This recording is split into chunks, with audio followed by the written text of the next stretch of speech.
Meet Vivian Sheehan, Global Vice President of Research within Kerry Group's Applied Health and Nutrition business. Welcome to On the Horizon, a webcast series from Kerry Group discussing top-of-mind business issues during the time of the COVID-19 crisis. I am your host, Damien McLaughlin from University College Dublin. Welcome, Vivian. The innovation process in food is being remade. Can you tell us what's happening and how best food companies can take advantage of this? Yes, thank you, Damien.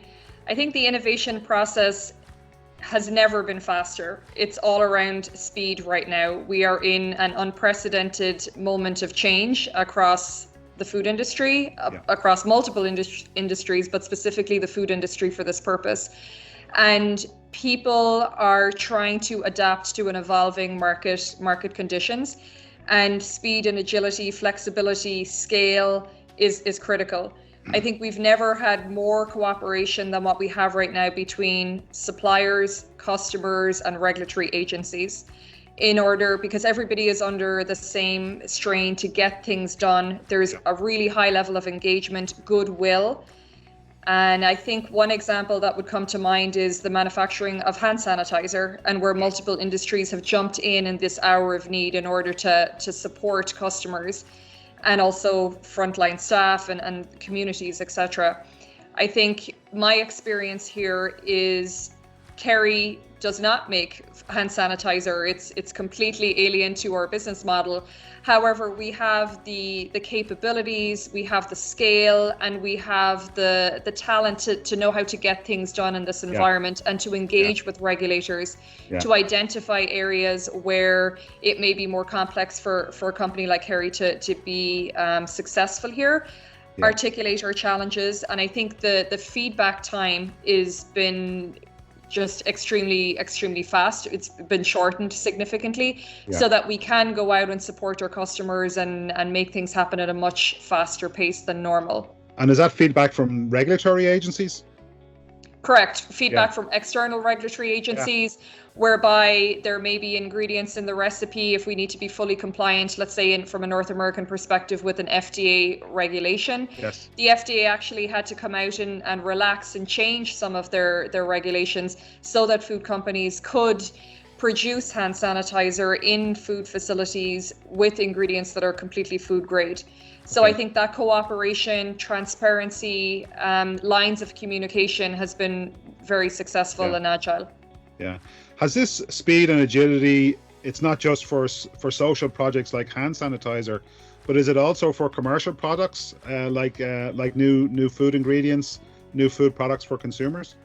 Absolutely. I think what we are seeing in the industry right now is customers are extremely health focused, and they are looking for ingredients that already have the scientific evidence, where they're credible, clinical trials performed on ingredients, where they want to incorporate them into food and beverage products very rapidly. And I think that then speaks to innovation projects that could have taken 6 to 12 months are happening much faster. You're talking weeks, a month, in order to get new products on the shelf for customers.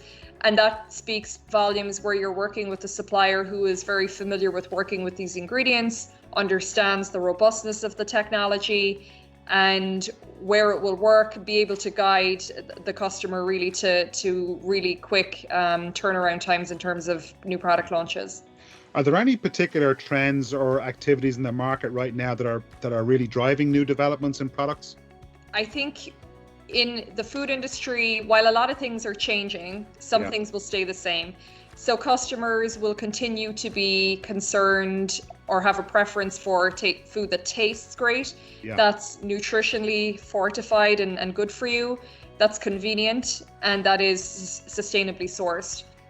So I think right now there's a huge trend towards ingredients that can boost your overall health and wellness, whether that's immunity health, digestive health, stress, weight management. And then also consumers are more label conscious. They're taking time to read and understand what's in the food they're eating. They want food companies to be transparent. They want to understand the label declarations and the ingredients that are in there.